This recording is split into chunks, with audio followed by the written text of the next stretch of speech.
नमस्कार दोस्तों, बिहाइव में आपका स्वागत है।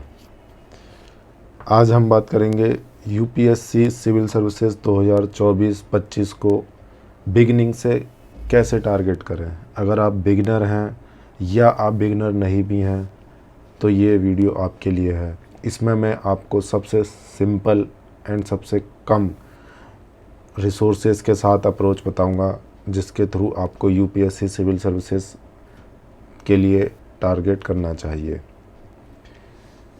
तो बात करते हैं। सबसे पहले हमें अगर यूपीएससी सिविल सर्विसेज के लिए टारगेट करना है तो हमें क्या देखना होगा। तो जैसा कि आप जानते हैं, सबसे पहले हमें जो है वो सिलेबस देखना है।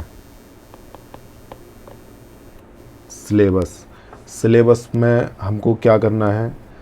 स्टार्टिंग में आपको कुछ समझ नहीं आ रहा कि क्या टॉपिक है क्या नहीं है, तो आपको डेली सिलेबस को अपने सामने रखना है और सिलेबस को वर्ड ऑफ माउथ बना लेना है। मींस सिलेबस में एक एक टॉपिक जो दिया है वो आपको याद होना चाहिए, पता होना चाहिए कि क्या क्या सिलेबस में दिया है। वो एक टाइम में बैठ के रटने से नहीं होगा। धीरे धीरे आप जैसे जैसे रोज़ थोड़ा थोड़ा सिलेबस को देखेंगे और अपनी पढ़ाई के साथ साथ, तो आपको सिलेबस जो है धीरे धीरे याद हो जाएगा। किस सिलेबस देखना है, उसके बाद आपको एग्ज़ाम पैटर्न समझना है। एग्ज़ाम पैटर्न में जो दो स्टेजेस होती हैं अपनी, एक प्रीलिम्स और दूसरी स्टेज मेंस।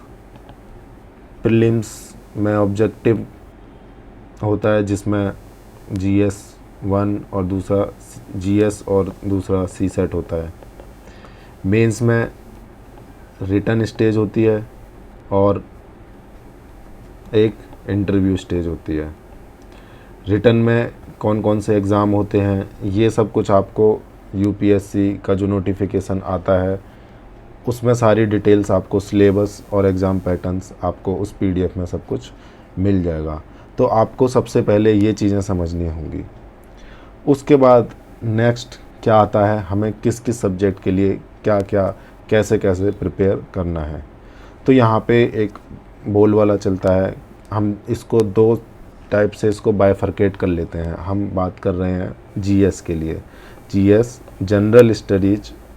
अगर अभी आप पॉज करके थोड़ा सिलेबस देखिए, एग्ज़ाम पैटर्न समझिए, नोटिफिकेशन डाउनलोड करके, चाहे लास्ट ईयर का हो चाहे इस ईयर का हो, किसी भी जो भी मोस्ट रिसेंट नोटिफिकेशन हो, तो उससे आपको आइडिया लगेगा कि मैं अब आगे क्या बातें कर रहा हूँ। अगर आप ये इतना पहले से ही कर चुके हैं तो आप वीडियो कंटिन्यू करिए। तो हम बात करेंगे सबसे पहले जनरल स्टडीज़ को कैसे अप्रोच करना है। इससे पहले मैं आपको बता दूं हमको क्या क्या पॉइंट्स पे, किस किस पॉइंटर्स पे यहाँ फोकस करना है। जनरल स्टडीज़ की सब्जेक्ट्स हमें फोकस करनी है। इसमें स्टैटिक और करंट अफेयर पोर्शन कैसे करना है। फिर अपन फोकस करेंगे जनरल स्टडीज़ में एक पार्ट है एथिक्स, उसके लिए। फिर अपन फोकस करेंगे एस्से को कैसे टैकल करना है, एस्से कैसे कवर करना है। फिर हम बात करेंगे सी सेट की बात करेंगे और हम ऑप्शनल सब्जेक्ट की बात करेंगे। उसके अलावा हम टेस्ट सीरीज़ या मॉक टेस्ट और पीवाईक्यूज़ की बात करेंगे। तो एक एक करके हम देखते हैं कि हमको क्या करना है, कैसे करना है आगे। तो सबसे पहले अगर हम बात करें कि अब हमने सिलेबस देख लिया, एग्ज़ाम पैटर्न समझ लिया, अब हमें अगला नेक्स्ट स्टेप अपन को क्या करना है। नेक्स्ट स्टेप, अब यहाँ पर ये स्टेप्स आपके साइमल्टेनियसली चलेंगे। मैं सीक्वेंस में नहीं बता रहा, मैं इन टोटल बता रहा हूँ आपको क्या करना है। तो आपको जो जीएस मेंस पीवाईक्यूज़ होंगे आपके, जनरल स्टडीज़ को मैं जीएस लिख रहा हूँ, इसके लिए आपके पीवाईक्यूज़ होंगे। पीवाईक्यूज़ में आपको कुछ प्रीलिम्स के और कुछ मेंस के पीवाईक्यूज़ होंगे। प्रीलिम्स के पीवाईक्यूज़ आपको लास्ट 28 ईयर्स के पीवाईक्यूज़ रेफ़र करने हैं और मेंस के लिए एटलीस्ट 10 ईयर्स के आपको रेफ़र करने हैं। फॉर एग्ज़ाम्पल आप 2024 के लिए प्रिपेयर कर रहे हैं, तो अगर आप 28 प्लस ईयर्स लेके चलें तो आप 1995 या उसके अराउंड कहीं से जहाँ से भी आपको पेपर मिल रहे हैं वहाँ से आप देखना स्टार्ट कर सकते हैं। और मेंस के लिए आप 2013 और 2014 ऑनवर्ड्स देखना स्टार्ट कर सकते हैं। अब इसमें पेपर को अपन कैसे देखेंगे, कैसे टैकल करेंगे।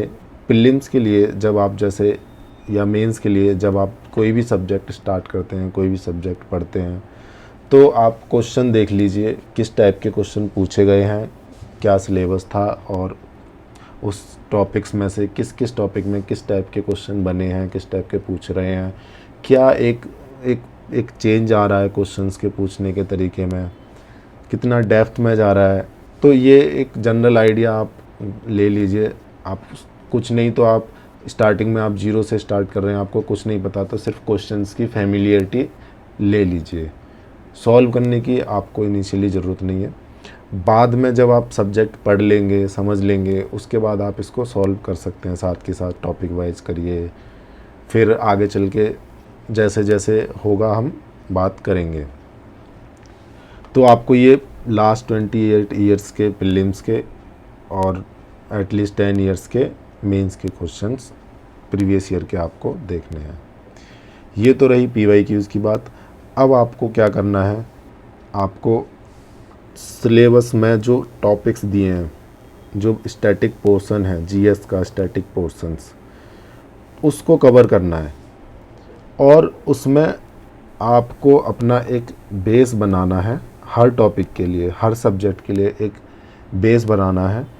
बेस बनाने के लिए आपको यहाँ पर कुछ काम करने होंगे और वो काम आपके रहेंगे कि आपको कोई भी हर सब्जेक्ट के लिए एक कुछ बेसिक बुक्स हैं वो कवर करनी है। जनरली हम कुछ एनसीईआरटीज़ या कुछ तमिलनाडु या कुछ रेफरेंस बुक ये सब लेके चलते हैं। उसके बाद अगर आप क्लास करते हैं तो आप क्लास नोट्स या क्लास अगर आपने नहीं करी है और इनको बेसिक सोर्स को पढ़ के कुछ नोट्स बनाए हैं तो आपके वो वाले नोट्स, और साथ में अपडेशन के लिए, अपडेट करने के लिए या कुछ एक्स्ट्रा कुछ पोर्शन छूट जाता है उसके लिए कुछ रेफरेंस बुक्स या कुछ रेफरेंस मटेरियल। आपका स्टैटिक पोर्शन कवर करने के लिए ये सफिशिएंट है। इतने से अगर इस चीज़ को आप अच्छे से कर लेंगे तो आपका स्टैटिक पोर्शन समझ हो जाएगा। दोस्तों, मैं यहाँ मिनिमम और सिंपल रिसोर्सेज के लिए ये बात कर रहा हूँ और एक जनरलाइज्ड अप्रोच बता रहा हूँ। स्पेसिफिक सब्जेक्ट के लिए मैं अलग अलग डिफरेंट टाइम पे वीडियोस में बताऊँगा आपको कि किस सब्जेक्ट के लिए क्या सोर्स, क्या मटेरियल लेना है। तो आप मेरी पहली कुछ वीडियोस हैं वो भी देख सकते हैं, उसमें भी मैंने कुछ बात की है। तो यहाँ पर मैं आपको एक जनरलाइज्ड अप्रोच बता रहा हूँ किसके लिए क्या करना है, किस तरीके से करना है। अक्सर हम उलझ जाते हैं, फंस जाते हैं और काफ़ी इतना ज़्यादा इकट्ठा कर लेते हैं या इतना ज़्यादा हम कंफ्यूज हो जाते हैं कि कुछ कर ही नहीं पाते। तो ये वीडियो सिर्फ उस चीज़ के लिए है कि कम से कम रिसोर्सेस, मिनिमलिस्ट थिंग्स करके अपन इस एग्ज़ाम को कैसे टैकल, कैसे क्वालिफाई कर सकते हैं। तो ये रही आपको जीएस के स्टैटिक पोर्शन की बात की कैसे उसको कवर अप करना है। अब बात करते हैं अपन करंट अफेयर्स के लिए।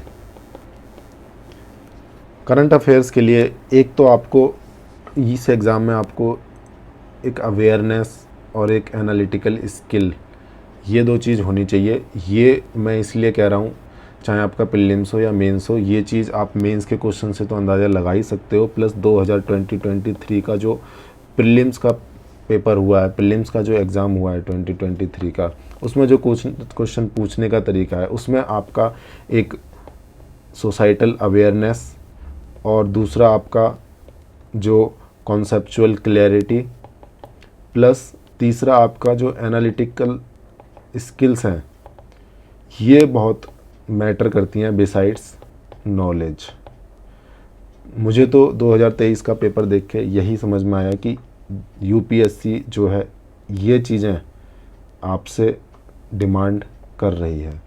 तो उसी चीज़ को समझते हुए आपको एक करंट अफेयर्स के लिए काम, बेसिक के लिए आपको नॉलेज के लिए सबसे पहले आपको अपनी बेसिक नॉलेज स्ट्रॉन्ग करनी होगी। इसके लिए ये अपन ने स्टैटिक पोर्शन देखा।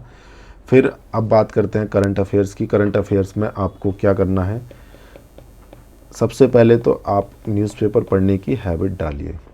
स्टार्टिंग में आपको टाइम लगेगा, depending on your understanding and reading skills. आपको न्यूज़पेपर पढ़ने में 4 घंटे भी लग सकते हैं, 5 घंटे, 6 घंटे भी लग सकते हैं, 1 घंटा भी लग सकता है, 2 घंटा भी लग सकता है, 45 मिनट भी लग सकते हैं, आधा घंटा भी लग सकता है।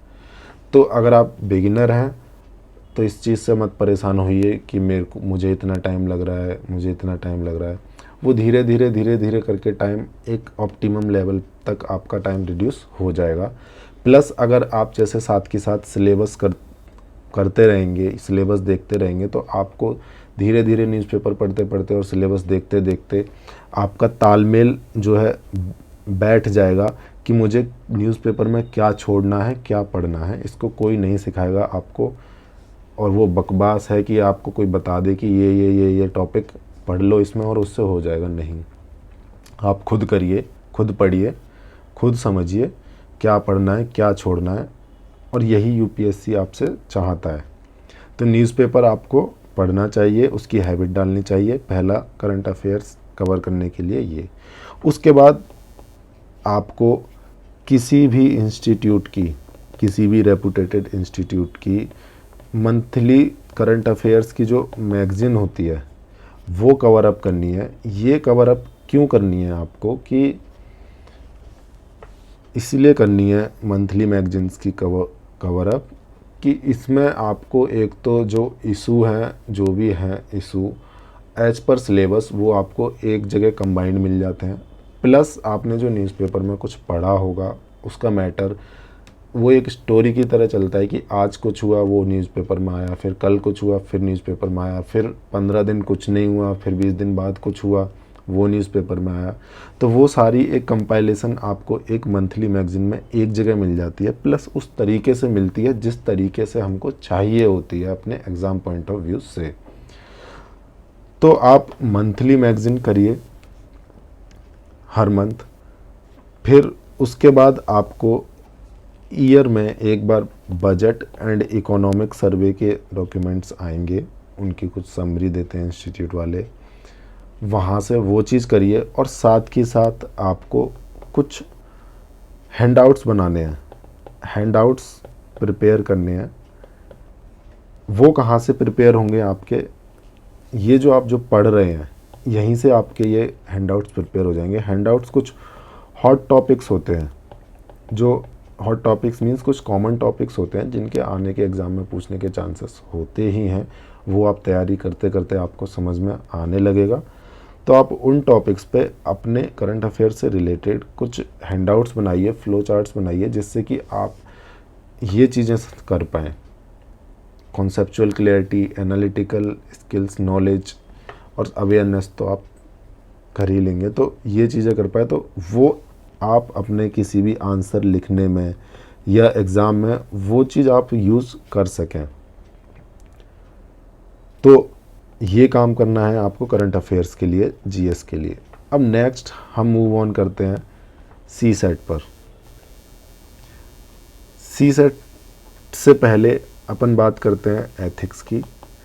एथिक्स के लिए जो मैंने अभी ऊपर बताया था, ये बेसिक प्रिपेयर करना है आपको। बेसिक जो भी एथिक्स के सोर्सेस हैं, जो भी बुक्स है, वहाँ से आपको बेसिक प्रिपेयर करने के बाद उसके बाद आपको क्या करना है, कुछ हैंडआउट्स प्रिपेयर करने हैं एथिक्स के लिए। जब हम एथिक्स की बात करेंगे तो मैं आपको एक फॉर्मेट बताऊंगा कि किस फॉर्मेट में आपको हैंडआउट्स प्रिपेयर करने चाहिए।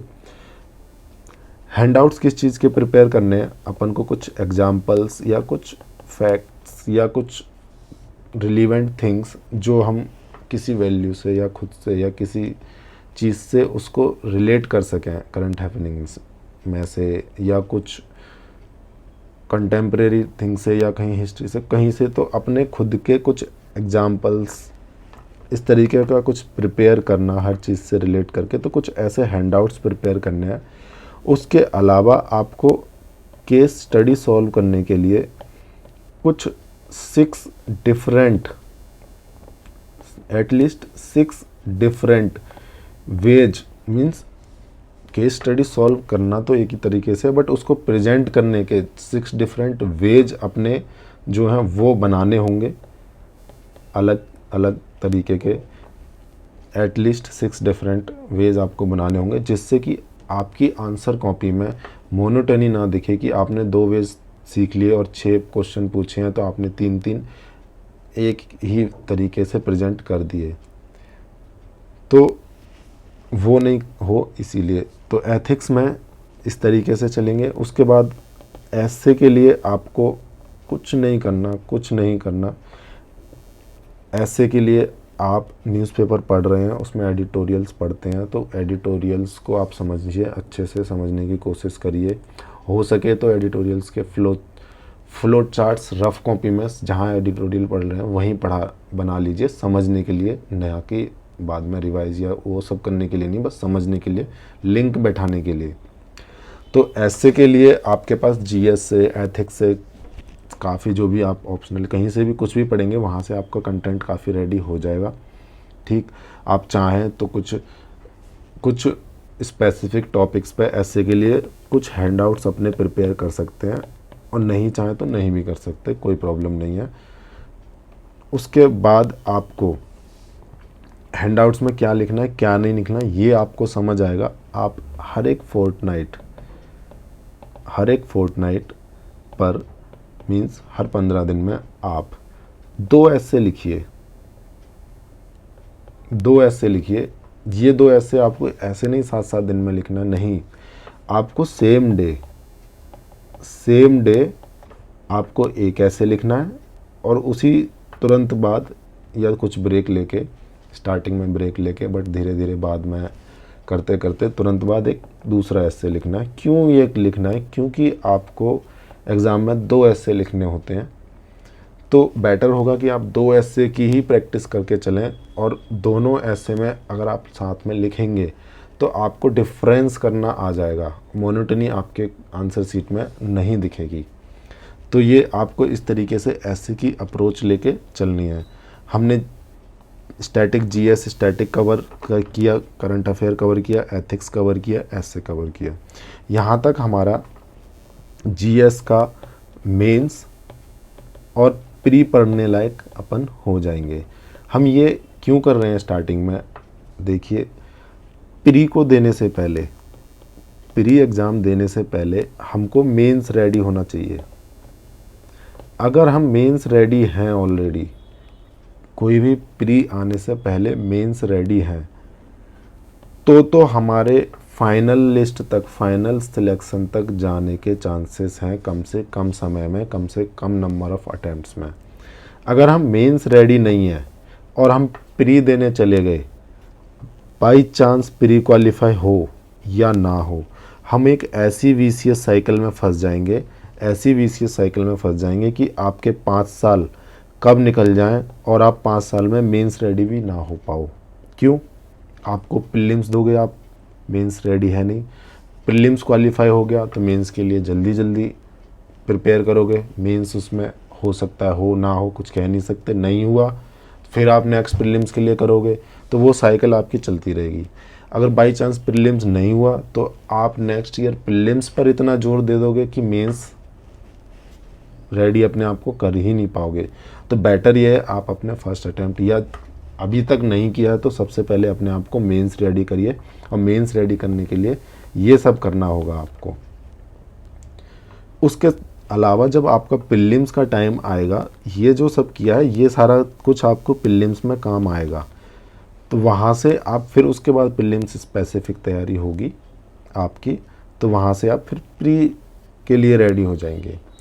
तो ये एक जनरल अप्रोच होती है और यही अप्रोच सब फॉलो करते हैं और यही अप्रोच फॉलो करनी चाहिए और इसी से होता है। फाइनल लिस्ट की बात कर रहा हूँ मैं, कहीं मेंस वेंस तक पहुँचने की बात नहीं कर रहा। अब बात करते हैं नेक्स्ट प्री का सी सेट। इसमें क्या करना है आपको इसके लिए सिंपल कुछ नहीं, आप कुछ बेसिक चीज़ें जो होती हैं क्वांटिटेटिव और रीजनिंग से रिलेटेड, वो बेसिक अंडरस्टैंडिंग लेनी है। बेसिक अंडरस्टैंडिंग के लिए यूट्यूब वगैरह पे या कहीं पेड क्लासेस ज्वाइन करके आप एक बेसिक अंडरस्टैंडिंग बना लीजिए और बेसिक अंडरस्टैंडिंग ले लीजिए, नोट्स रिवाइज कर लीजिए। उसके बाद आप सी सेट के PYQ सॉल्व करिए। उसके बाद आप एक्स्ट्रा प्रैक्टिस करिए और उसमें जो MBA एंट्रेंस के लिए जो IIM के लिए कैट होता है और अदर जो CMAT होता है, CMAT के बाद में पहले आप कैट के क्वेश्चंस प्रैक्टिस करते रहिए, वो करिए। तो उससे आपको जो सी सेट के आजकल जो पूछा जा रहा है, जिस तरीके से वो पूछ रहे हैं, उसमें आपको हालांकि 33% ही आपको स्कोर करना होता है, क्वालिफाइंग है, बट अब देखा गया है कि सी सेट काफ़ी टफ पड़ जाता है। या तो आपको क्वेश्चंस आते होंगे, टाइम मैनेज नहीं होगा, या नहीं आते होंगे, दो ही बातें होती हैं। तो उसके लिए आप कैट का जो क्वेश्चंस हैं जो आपसे सॉल्व हो रहे हैं, वो धीरे धीरे आपसे सारे सॉल्व होने लगेंगे, तो आप उसको प्रैक्टिस करिए। बट ये आप तब जाइए, पहले ये बेसिक कर लीजिए। मैं यहाँ बेसिक पे फोकस कर रहा हूँ, बेसिक फाउंडेशन बना लीजिए आपकी, उसके बाद आप अपना एक्स्ट्रा वाला काम करिए।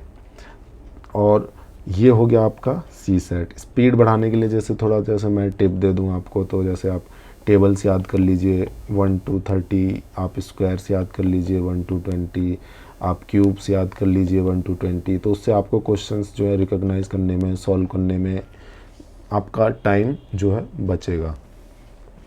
प्लस अब नेक्स्ट अपन बात करते हैं ऑप्शनल सब्जेक्ट की।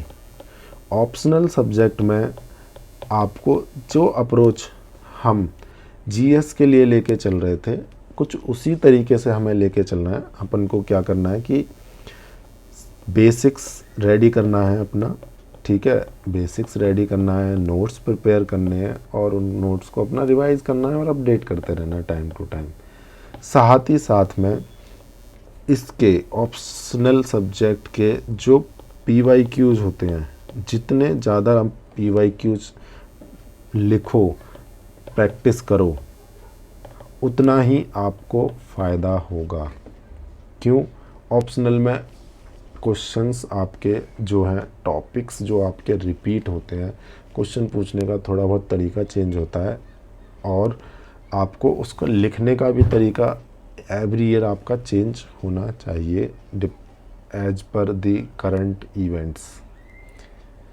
तो हम क्या करेंगे, बेसिक्स रेडी कर लिया, PYQs प्रैक्टिस करने हैं, उनको देखना है और साथ में आपको कुछ हैंडआउट्स बनाने हैं। किस चीज़ के हैंडआउट्स बनाने हैं कि हम जो करंट अफेयर्स पढ़ते हैं उसको हम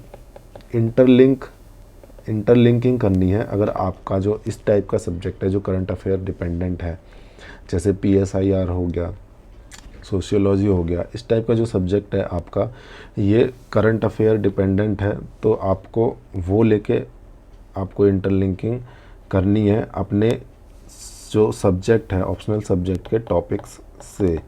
उसके कुछ हैंडआउट्स प्रिपेयर करने की, किसी टॉपिक पे अगर आपसे पूछ लिया तो आप उसमें कुछ करंट इनपुट दे सको, जिससे कि आप एग्ज़ामिनर को ये शो कर सको कि हाँ, आपको एनालिटिकल अंडरस्टैंडिंग है कि आप किसी टॉपिक को जो आज सोसाइटी है उससे रिलेट कर पा रहे हो, जो आज के इवेंट्स हैं उससे रिलेट कर पा रहे हो, और आपके लिए 0.5 0.5 मार्क्स का इंक्रीमेंट जो है हर क्वेश्चन में या हर पेपर में आपको बहुत मैटर करेगा आपकी रैंक डिसाइड करने में।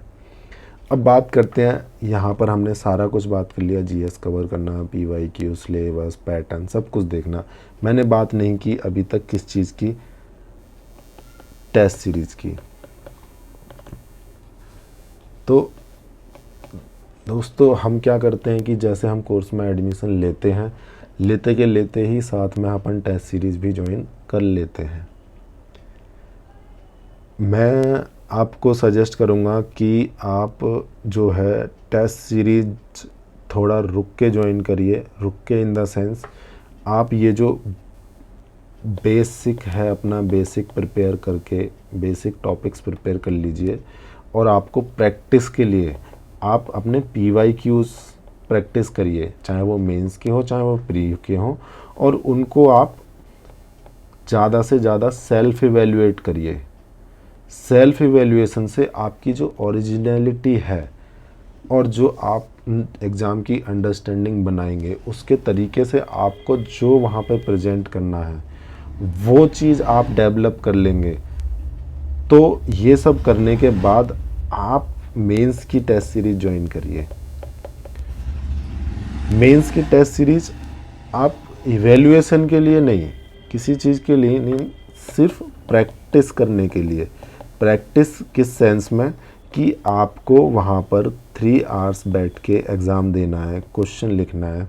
तो अगर आप उस प्रेशर में, आपको वो माहौल देखने के लिए, उस प्रेशर में आप किस टाइप के आंसर लिख रहे हैं और उन आंसर्स में आप क्या स्कोप है आपका इम्प्रूवमेंट का, कैसे मार्क्स आप गेन कर सकते हैं, उस चीज़ के लिए, वो प्रैक्टिस करने के लिए आप ये टेस्ट सीरीज ज्वाइन कर सकते हैं।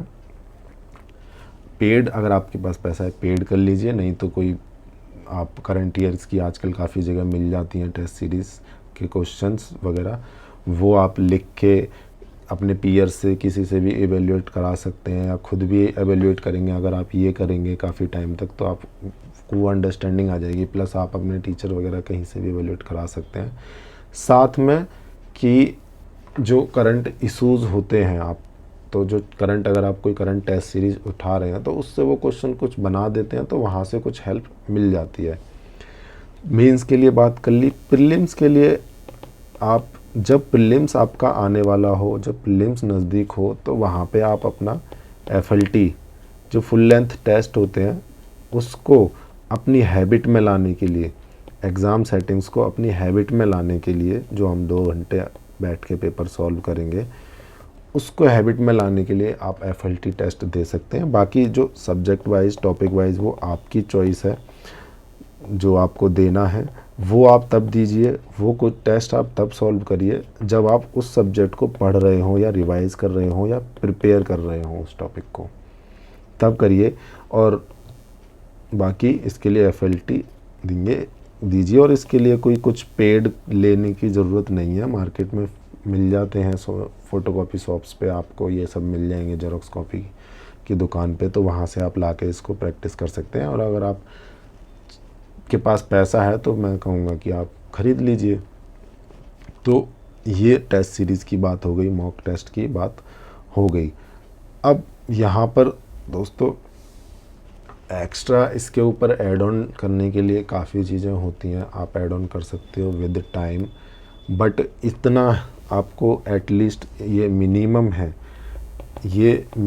है, इतना आपको करना ही होगा UPSC अगर क्वालिफाई करना है। और ये थोड़ा कंसिस्टेंसी के साथ करना होगा, आपको विद इन स्पेसिफाइड टाइम करना होगा, आपको उस तरीके से अपने एफर्ट्स देने होंगे। और इससे कम आप करेंगे तो आप अपने जो चांसेस हैं सिलेक्शन के वो डिक्रीज कर देंगे।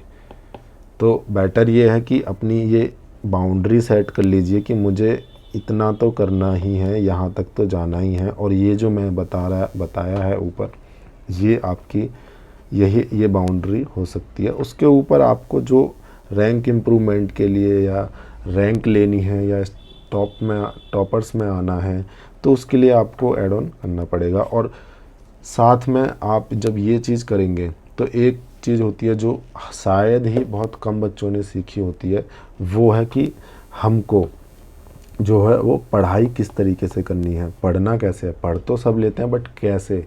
हम बचपन में याद करते थे, रटते थे, चीज़ें समझते नहीं थे।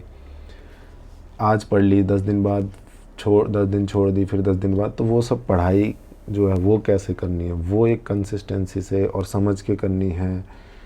ये सारी चीज़ें भी आप किस तरीके से एग्ज़ाम की डिमांड है उस तरीके से आप करते चलिए।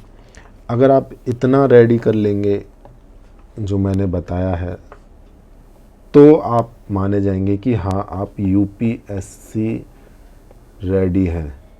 फिर आप जो है प्रीलिम्स दीजिए, अच्छे से दीजिए प्रीलिम्स, और चांस होंगे क्वालिफाई करने के।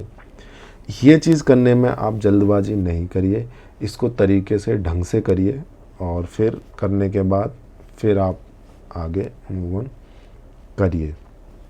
तो दोस्तों, आज के इस वीडियो में इतना ही। अगर आपके कुछ सवाल जवाब हैं तो आप कमेंट कर सकते हैं, टेलीग्राम पे भी हमसे जुड़ सकते हैं। तो बहुत बहुत धन्यवाद अपना समय देने के लिए। भारत माता की जय।